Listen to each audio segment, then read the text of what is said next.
እንደዚህ ነው የምትቀጥሉት? እሱ እንዴት እንደምትቀጥሉ እናንተ ተነጋገሩ። አልገባኝም። አዎ አልገባህም። ጣውት ቆይ ባለ ትዳር አይደለሽ እንዴ? ባልየው አልጠየቀኝም እኮ። በያውን ተነሽን ይቅርታ ጠይቂ። ምን አጥፍቼ ነው? አንድ ቀንም እንኳን ደውሎ አልጠየቀኝም እኮ። ስንት ጊዜ እኔን ለማስወጣት ሞክረሽ እንዳልተሳካልሽ አስቢ። አሁን ግን ከልካዩንም አስወጣዋለሁ። እውነት ታስወጪኛለሽ? ደፋር ምን አይነት ሴት ነሽ? ቆይ አንቺ አላየሽውም እንዴ የቤቱ ካርታ ወደ እኔ የተዘዋወረበትን? አይ ማንበብ ጥሩ ነው። እንዳንዳንድ ሰዎች ደድቦ ላለመቅረት። እየሰደብከኝ ነው? ደደብ ስምሽ ነው እንዴ? ለማንኛውም ሶፋ ላይ መተኛት እፈልጋለሁ። ስለዚህ ምን ልርዳሽ? በቃ ቀደምሽኝ እኮ እንጂ ልልሽ ነበር። ምን ተፈጥሮ ነው ብዬ ነው። ልጅ አስጠልቱ። አስቀየምሽ? እኔን ምን አባቱ ቆርጦት? እኔ ነኝ ከሱ ጋር መተኛት ያስጠላል። ትዳር አይደል እንደያዛችሁት? ተይ በእናትህ ልትመክረኝ እንዳይሆን። ታማ ያሳለፍከውን ታስታውሳለህ? በዚህ ሁኔታማ ጥሩ የህመም ጊዜ አላሳለፍኩም ማለት ነው። እኔ ገንዘብ ሰው እንደሚቀይር አውቃለሁ። አንቺ ግን እንደዚህ ትቀየራለሽ ብዬ በፍጹም አልጠበቅኩም። አልተቀየርኩም። ሁሉ ነገር የሆነው ካንተ ጋር ደስተኛ እንድንሆን መስሎኝ። እኔ ሳዝሽ ወተት እንኳን ቢሆን ትተሽሽ ማለት አለብሽ። እምቢ ብያለሁ እንዴ? ያናገርኩሽ እኔ ነኝ። ምን እሱን ታየዋለሽ? ቲና ግን ትንሽ ሰከን ብትይ የተሻለ አይመስልሽም? ከዚህ ቤት መንቅሬ ሳላስወጣሽ እምልሽን ነገር ሁሉ እሺ ማለት አለብሽ። ስራ ስለዋልኩኝ ደክሞኛል። ውጪልኝ።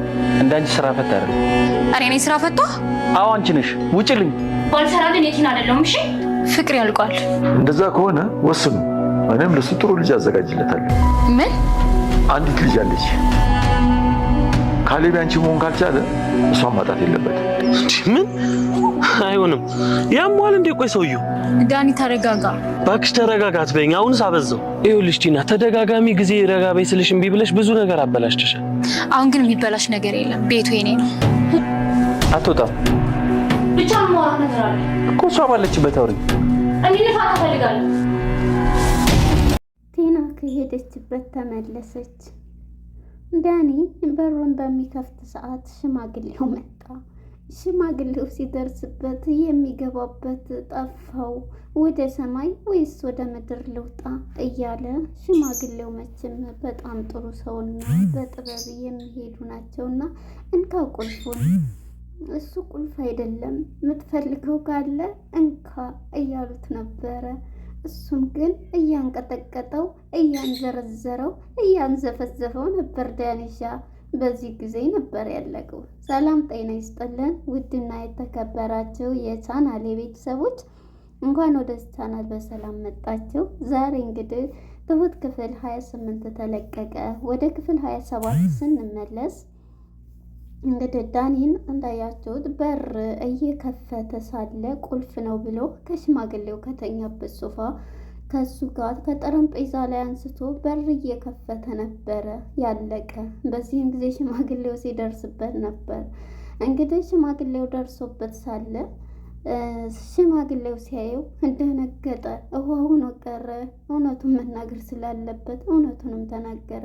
ምንድነው የምትሰራው ሲለው አይ በቃ ምንም እያለ እያንዘረዘረው በእጁ እየታገለ ነበረ። የዚህም ጊዜ ወይኔ ጉዳይ ተወረድኩ እያለ እንካ ይሄ ነው መፍቻው ብለው አባ ማን ነው ጋሽ ሽማግሌው እንካ ሲሉትም ነበረ።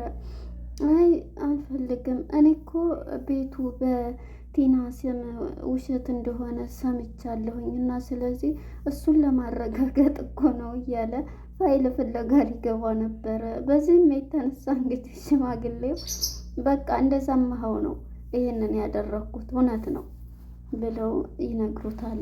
በዚህም ጊዜ እንግዲህ ዳኒ እንዴ እሱ አሁን እንዴት እያለ ነበረ። እንግዲህ ይሄ ነው እንደሰማኸው ነው ውሸት ነው ሲሉ እንግዲህ ሽማግሌው ሁሉንም ነገር እያስረዳዋል። አዎ እንደሰማኸው ነው ቤት አልሰጠኋትም ይለዋል። በዚህ ጊዜ እንግዲህ ዳኒ በቃ የሚሆነው ቁጡ ጠፍቶታል። ሲሰርቅ በሩንም ሲከፍት ስለያዘው ግን ምንም አላለውም።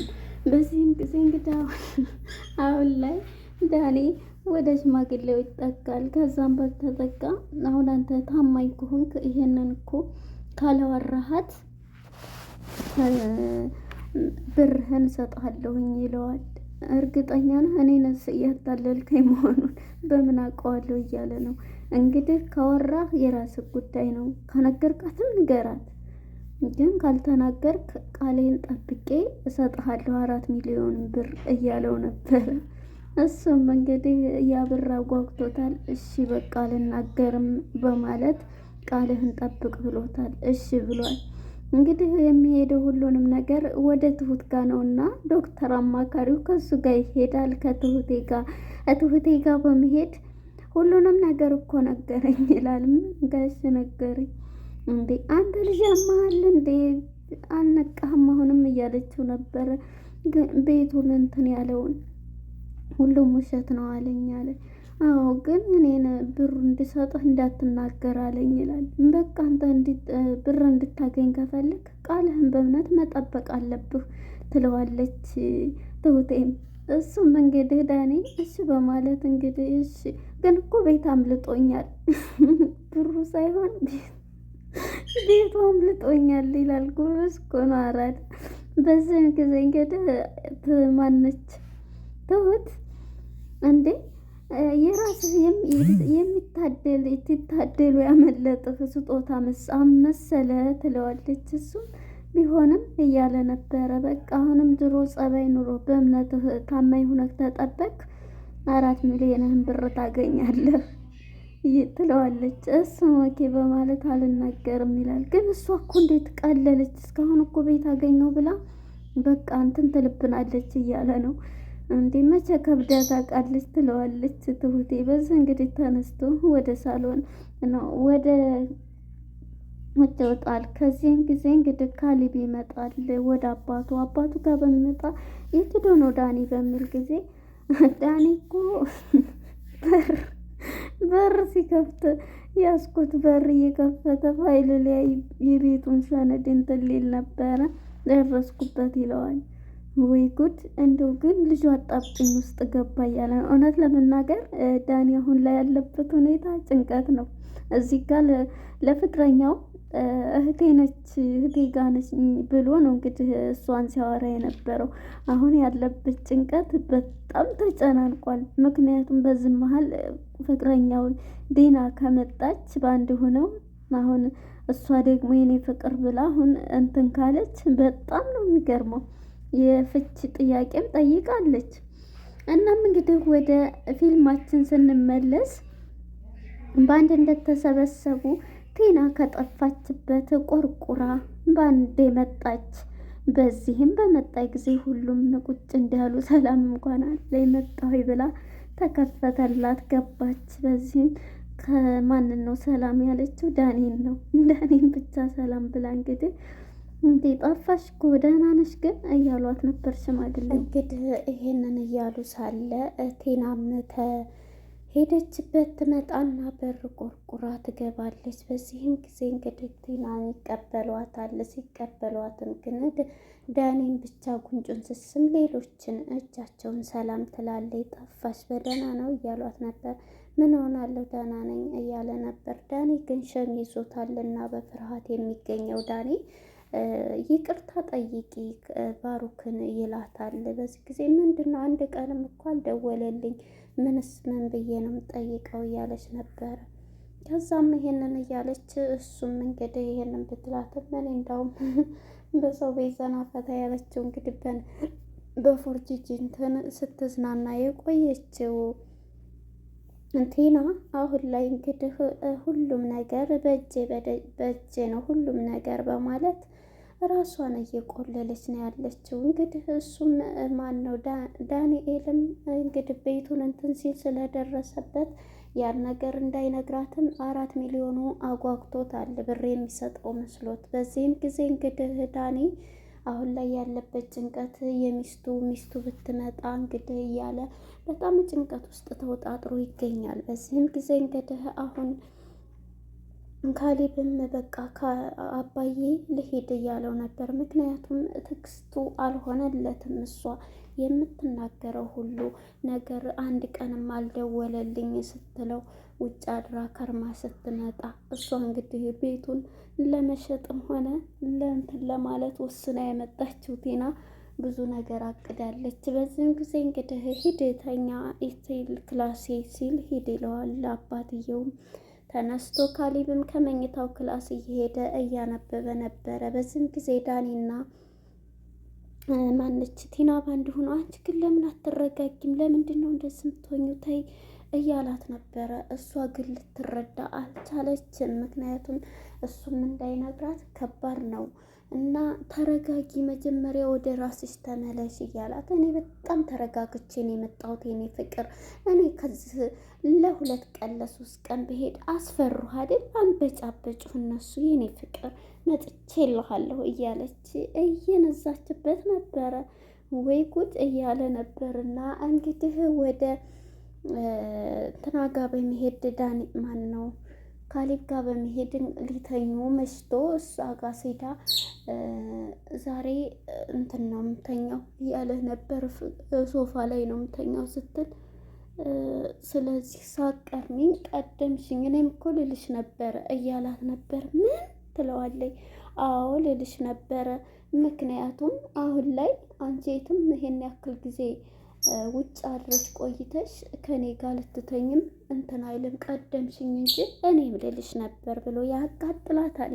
በዚህም ጊዜ ተናዳ ቲና ፍራሿን መከዳዋን ትራሷን ይዛ ከሶፋ ጋር ታድራለች። በዚህም ጊዜ ሽማግሌው ልጄ እዚህ ነው እንዳያደርሽው እያላት ነበረ። አዎ እንዴ ለምን እያላት ነበረ። በቃ ካሌብ አስጠልቶኛል እያለች ለሽማግሌው ትለዋለች። በዚህም ጊዜ ሽማግሌው ኧረ ልጄ እንደዚህ አትበይ እያሏት ነበረ። አንድ ነገር ልልህ እፈልጋለሁ ትለዋለች። ሽማግሌው ምንድን ነው ልጄ ጠይቂኝ ይላታል። እኔ ካሌብን ጠልቼዋለሁ፣ አልወደድኩትም። እንዴ ትዳር እኮ ነው መፍታት እፈልጋለሁ ስትል፣ በቃ መፍታት ከፈለግሽ እንግዲህ እምቢ ካልሽ እኔ ያዘጋጀሁለት ልጅ አለ እሷን እድረዋለሁ እያለ ነበር። ምን ብላ ትደነግጣለች። ይሄን በምትል ጊዜ እንግዲህ አዎ ጊዜው አስተማማኝ ስላልሆነ ተጠባባቂ ነበር ማለት ነው እያለችው ነበር። አዎ ጊዜው አስተማማኝ ስላልሆነ ነበር ይላታል። በዚህ ጊዜ ደግሞ እንደው ግን እንዴት ነው ትልቅ ሰው አይደለም እንደ እያለች ነበረ። ደግሞ ውሸቴን ነው ያው እንደዚህ ካልሽ ተጠባባቂ እንኳን የለም፣ ያው ግን አንቺ ትሄድሽ ያገባል እያላት ነበረ።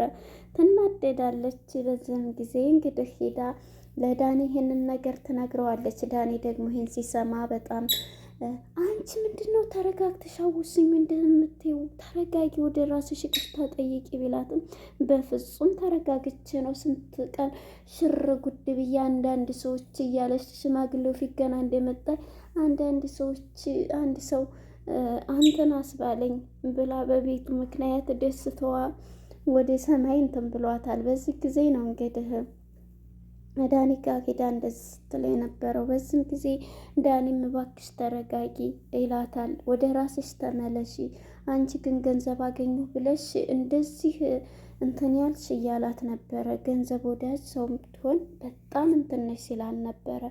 አይ የኔ ፍቅር ለሁለታችንም የጋራችን አይደል እንዴ? ካሁን በኋላ እኮ ምንም ነገር የለ፣ ተጋብተን የራሳችንን ህይወት ነው የምንመሰርተው። የምንፈልገውን እቃ ይዘን የማንፈልገው ጥለነው እንሄዳለን እያለች በሰው ገንዘብ በፎርጅድ ወረቀት ትዘላለች። ቲና ትሁትንም በመጥራት እየጠራሁሽ አይደል እንዴ ቡና አፍሊልኝ እያለቻት ነበር። ቆይ ስራዬ ነው ትንሽ ይለቅ ስትላት፣ አይደለም ካሁን በኋላ ሳዝሽ አይደለም ቡና ወተት እንትን ብትይ እኔ ማዝሽን መስራት አለብሽ፣ ወተት ብጥጅ ራሱ እያለቻት ነበረ። የዚህ ጊዜ ኧረ እባክሽ ተረጋጊ ስትላት ነበር። ካሁን በኋላ ተረጋጊ ምናምን የለም፣ በእኔ ስር ነው ያለሽው፣ ለመጥ ብለሽ ትሰሪ እንደው ስሪ እያለኝ ወደ ሽማግሌው ሳቅ እያሉ እየተያዩ ነበር። ሽማግሌውም እንግዲህ እየሳቀ እሷም እሺ በማለት ሄዳ ነበረ። እንግዲህ ክላስ በመሄድ እሷም ጋር በመሄድ ቆይማ እምለዋለኝ ኧረ እስኪ ነይ የሆነ ቦታ እየሽ ልሄድ ቢላትም ዳኒ እሷ ጭራሽን አሁን ተረጋግቼ ወስኜ ነው ከርሜ የመጣሁት፣ ስለዚህ ምንም እንድትለኝም አልፈልግም፣ ካሁን በኋላ ውሳኔ ነው ትለዋለች። አንድ ሰፕራይዝ አለህ ትለዋለች ውጭ እንደወጡ። ምንድን ነው ሲላትም እሱን ምን ይዘሽልኝ ነው? መቼም ከቤቱ እንትን ያለ አይደለም ይላታል። አይደለም ያው ሊሆንም ጥሩም ሊሆን ላይሆንም ይችላል። በመሰረቱ ሰፕራይዙን በኋላ ብላ እንግዲህ ሽማግሌውም እንደተሰበሰበ ፊትም ስለነገረችው ተሰብስበው እማወራው ነገር አለኝ ትላለች። ተሰብስበው በዚህ በመሀል ግን ወደኋላ ስንመለስ እኔስ ልጅህ አይደለሁ እንዴት ቲና ይሄን ነገር ነግረዋለሁ ለሆነ ልጅ ድረዋለሁ ሲል እሱም እንግዲህ ሚስቱን የሚቀማው መስሎት እንዴ እኔስ ልጅህ አይደለሁ እንዴ እያለ ሽማግሌውን እናስብበታለን ይለዋል። ቲና ማን ነው ዳኒ በቅዠት ውስጥ ያለው ነው እንግዲህ ሚስቱን ዲናንስ ቢቀማኝ እያለ በዚህም ጊዜ እንግዲህ እንትና ማናት ቲና ዛሬ ሰፕራይዝ አለኝ ትልቅ ሰፕራይዝ ብላ በተሰበሰቡበት ተነሺ ትላታለች ትሁትን። ለምንድን ነው የምትነሳው? ከሷ የተደበቀ የለም አውሪ ይላታል። እንዳውም እንትን ካላችሁ መፋታት እፈልጋለሁ ብላ ስትወስን ሁሉም እየሳቁ ነበረ። እዚህ ላይ ነበረ እንግዲህ ሰብስባ ሁሉንም መፋታት እፈልጋለሁ ብላ ያወራችው። ለነበረን ቆይታ እናመሰግናለን። ባይ ባይ።